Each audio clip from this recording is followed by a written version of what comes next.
What if I told you that the retirement number you've been measuring yourself against was never actually designed for you? What if the benchmark that's been making you feel behind, ashamed, or quietly panicked every time you check your savings balance was built for a completely different person living a completely different life? And what if knowing that one thing changed everything about how you approach the next decade of your finances? That's exactly what we're covering today. How much you should actually have saved by 40, 50, and 60, what those numbers really mean, and what to do right now if the honest answer is not enough. If you're someone over 40 who's tired of feeling behind on money, hit the subscribe button. Let's get into it. Here's the thing most people get wrong about retirement benchmarks. They treat them like a personal verdict, like a test result that tells you whether you've passed or failed at managing your own life. But that's not what they are. The most widely referenced savings guidelines suggest that by 40, you should have roughly 3 times your annual salary saved, by 50, 6 times, by 60, 8 times. So on a $60,000 salary, that means $180,000 by 40, $360,000 by 50, and $480,000 by 60.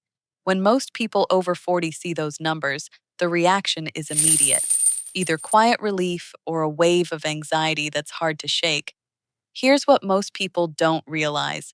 Those benchmarks assume you started saving consistently in your mid 20s with no major disruptions, no divorce, no job loss, no years spent supporting a family member or recovering from a medical crisis, no period where survival came before savings. For a lot of people over 40, life did not follow that script. And that is not failure. That is just reality. So instead of asking, am I hitting the benchmark, the more useful question is this. Given where I am right now, what is my actual trajectory? Because trajectory always matters more than your current balance. Let's break it down by decade. If you're in your 40s, here's the honest picture. Your 40s are often the most financially complicated decade of your life. Kids, aging parents, a mortgage, debt from a harder stretch. Saving aggressively feels almost impossible because everything is pulling at your money at once. But here's what most people in their 40s miss. This is also the decade where earning power tends to peak. And peak income combined with real intention is more powerful than anything you could have done at 28. Let's look at the math. Say you're 42 with $40,000 saved. By the standard benchmark, you're roughly $140,000 behind. That sounds devastating.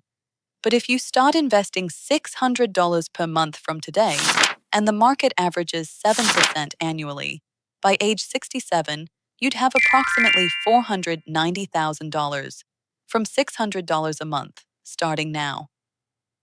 You are not as stuck as the benchmark makes you feel. If you're in your 50s, the stakes feel higher because retirement stops being abstract and starts feeling like an actual approaching deadline.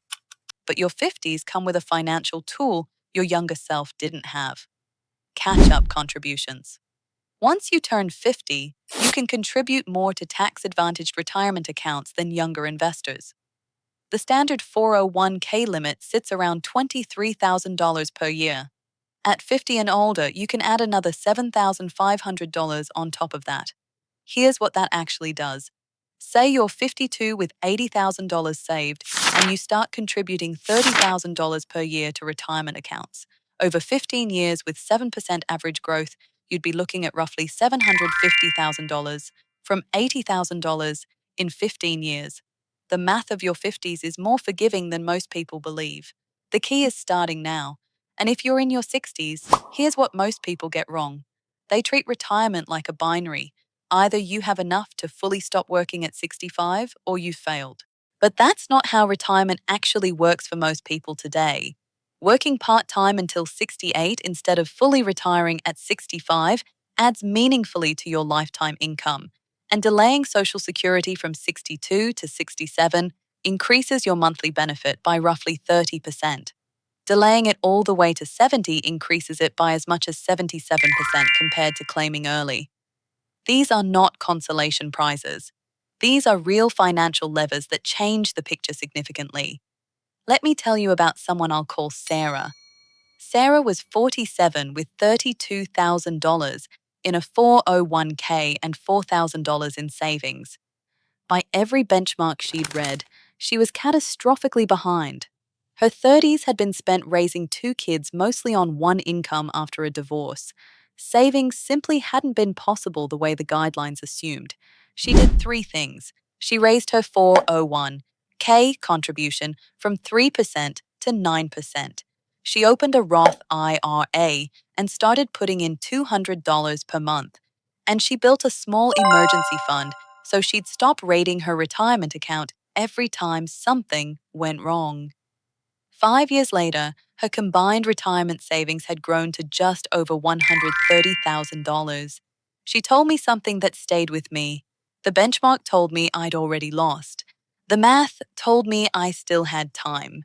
Here's the honest summary. The benchmarks are a useful reference point. They are not a verdict. They were built for a specific financial journey that a lot of people over 40 simply didn't have. In your 40s, start investing consistently now and let compounding work across the next 2 decades. In your 50s, catch up contributions and controlled spending are your two biggest levers. In your 60s, Social Security timing and part time income can change your retirement picture more than any single savings number. And regardless of which decade you're in, the worst move you can make is to look at the benchmark, feel overwhelmed, and do nothing. Because a late start with real intention will always outperform a perfect plan that never gets started. The question is never really how much should I have saved by now? The real question is, what am I going to do starting today?